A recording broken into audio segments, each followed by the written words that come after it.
To remain updated with the latest business news, click on the bell icon. Hello and welcome. You're watching Business Today. I'm Sakshi Batra. We have seen the RBI's Monetary Policy Committee's outcome on its policy review right after Budget 2022. It is a status quo on both the rates. MPC has unanimously voted, all the members have unanimously voted for keeping the repo rate unchanged at 4% and reverse repo unchanged at 3.35%. Also, when we talk about the policy stance, it has been maintained at accommodative, even though there was a 5:1 vote on the accommodative stance this time around. To break down what does this policy outcome really mean for the economy at large, and what does it mean for consumers, for borrowers, all of us, the common man as well. I have with me a very special guest joining right in. I have with me Veena Sivaramakrishnan, who is a partner at Shardul Amarchand Company. Thank you so much, Veena. It's great to have you with us. Please do help us with your first reaction on the RBI policy. What are the biggest takeaways for you in this policy? Sure. Thanks for having me. It's really great. I think for me, the biggest takeaway is, everybody looks at the monetary policy review and expects something to come out every time. And it's quite exciting to see the anticipation that people usually have. Yeah. I think a couple of things that stand out, purely from a legal perspective and what the market was expecting perspective, is the VRR limit. As most people would be aware, the VRR limit for FPIs to invest in corporate bonds had been exhausted in September itself, and that route of investment was facing a lot of issues. Now, with the announcement of enhancing the limit for investments and that being increased, even though it is in effect only the next financial year, at least the announcement in that regard is certainly a positive step. Right. Again, this will give access to domestic debt being raised by various players who are in need of money from FPIs, and will also improve the GSEC market. The other, I think on the rates, generally it has been an accommodative stance, as we have seen. Not much from a legal perspective again there. I think the other announcement is extension of benefits being given to the contact intensive and the health sectors for a 3-month period. That is also a good step. Right. Otherwise, from a treasury operations perspective, again, credit default swap guidelines, they were fairly awaited for a very long time. And the other developments in the derivatives market, again, that has been expected for a very long time. So that is also a huge positive. Okay. Most of the economists who we were speaking with before the RBI policy, most of the brokerage houses, the ratings agencies, all of them were somehow expecting a movement on the reverse repo rate front, in a way indicating policy normalization to start now, especially keeping in mind that world over the central banks are talking about, policy tightening, liquidity support being removed gradually, and interest rates being high. So similarly, there was a high expectation that at least on the liquidity management fund, the RBI will move forward and hike the reverse repo, but that has not happened. What is your take on the extreme dovish stance that the RBI has taken by maintaining a status quo on both the rates and on the stance? And would you say that the RBI is somehow remaining behind the curve when we talk about the other countries and the way the other central banks are moving ahead, looking at the current scenario of, say, inflation? I think generally as a regulator, RBI has been cautious. Okay. And even from the time of financial crisis, the Lehman financial crisis, despite the conservative stand, or what people perceived as the conservative stand of the regulator,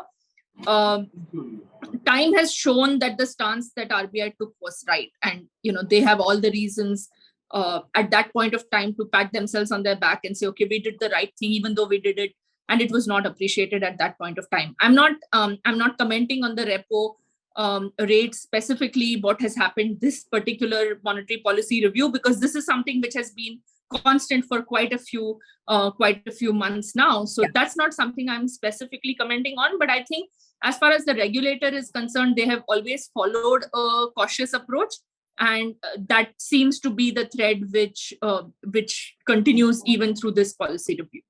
Okay. Also, I wanted to take your view on do you see this step of being constant and status quo on rates as a good step for, say, home buyers or maybe borrowers of, say, car loans as well? Because this could in effect mean that we may actually see steady rates on home loans and car loans for some more time to come. Well, I think the impact of the pandemic has been so uncertain on different sectors. So anything which is constant and stable kind of gives some faith and some happiness to people, right? So I think that would be my answer to that question. Yeah, right. But do you also see this actually boosting demand in a way for home loans and for car loans, keeping in mind that the rates will remain as is for some more time? I think to an extent, yes, especially also with now hoping that the worst of the pandemic is behind us. The economy will show signs of an upturn. So from that perspective, just the buying power of people and spending power of people will go up.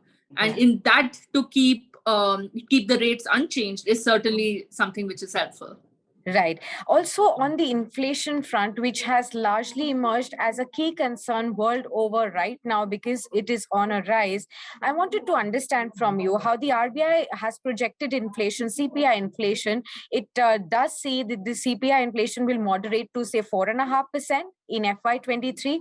It has kept the current fiscal year's estimate of CPI inflation at 5.3%.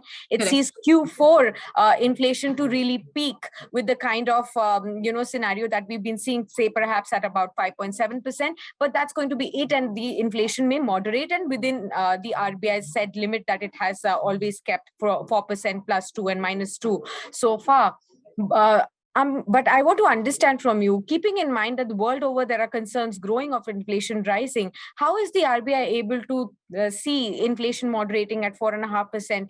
Is the RBI undercounting inflation at this point in time, keeping in mind that the crude oil prices are also on an upsurge? I think I would go back to my previous answer here, Sakshi.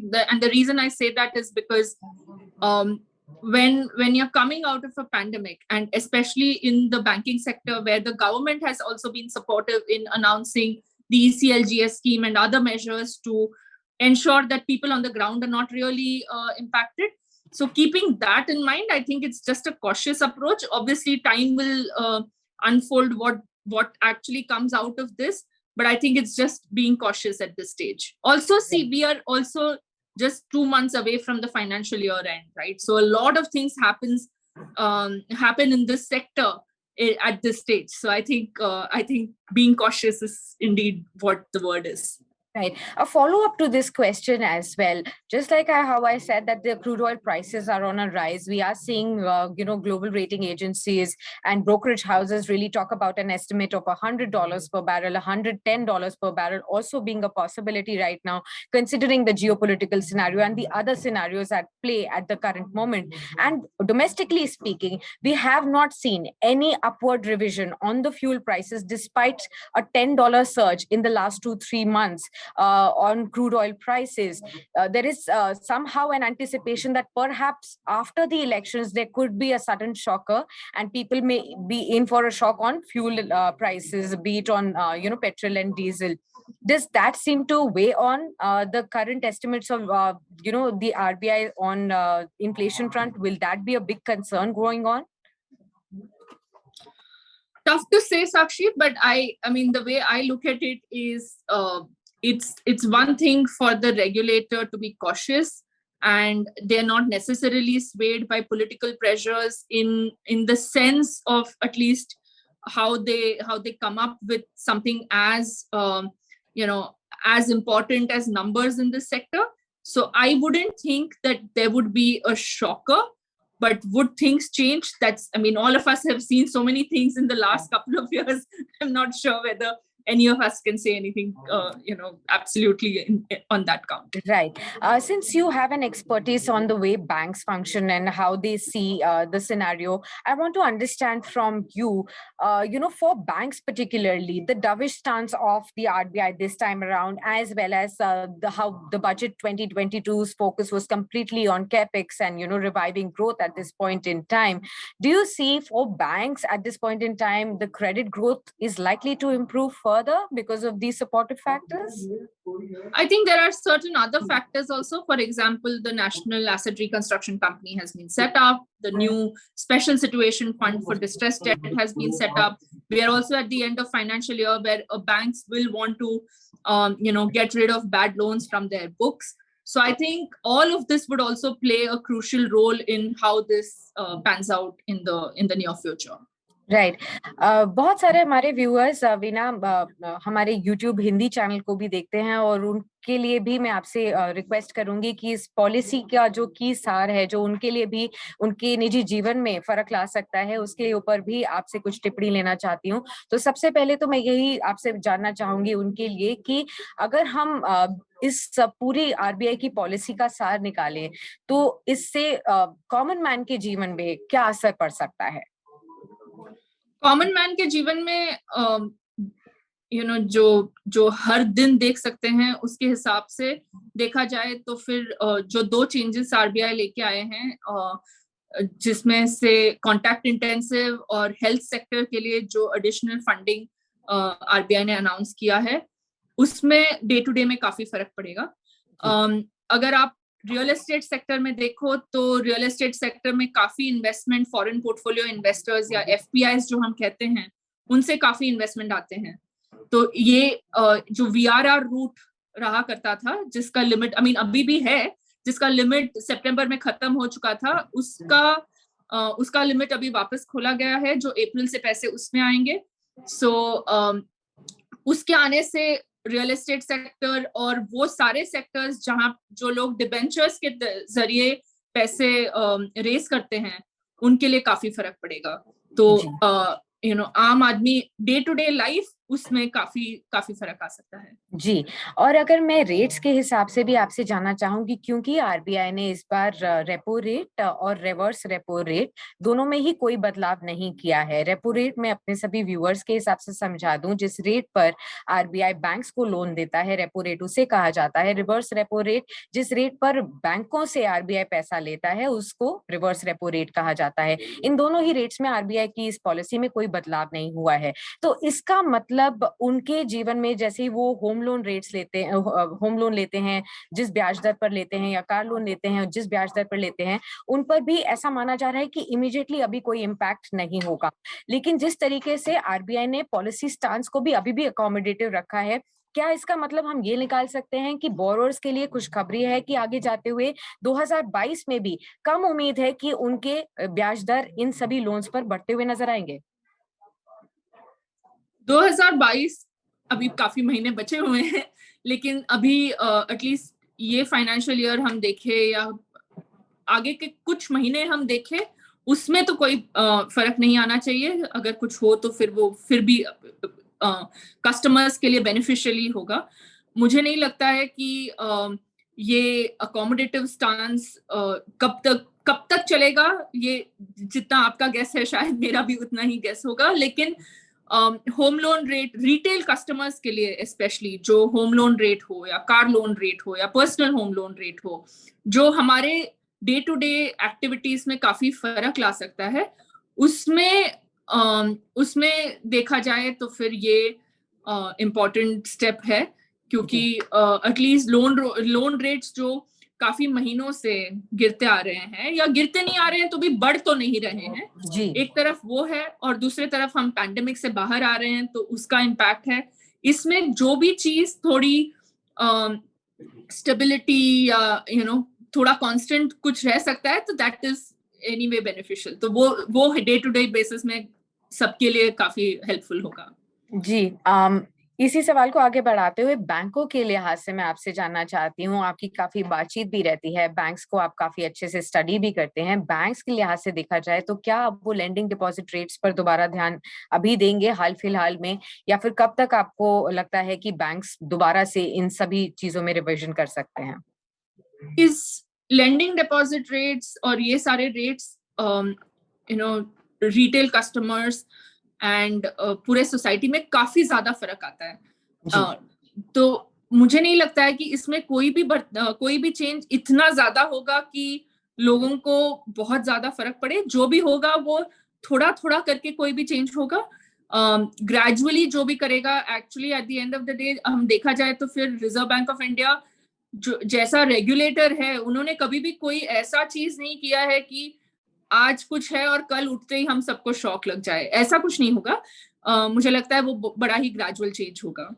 Okay, बहुत बहुत शुक्रिया वीना समझाने के लिए कि इस बार की RBI monetary policy में क्या कुछ हाइलाइट्स थी, क्या टेकअवेज थे और आम लोगों के जीवन पर क्या इसका असर पड़ सकता है। बारीकियां समझाने के लिए बहुत बहुत शुक्रिया। Pleasure having you with us और सभी इनसाइट शेयर करने के लिए बहुत धन्यवाद। Thank you. Thanks Sakshi.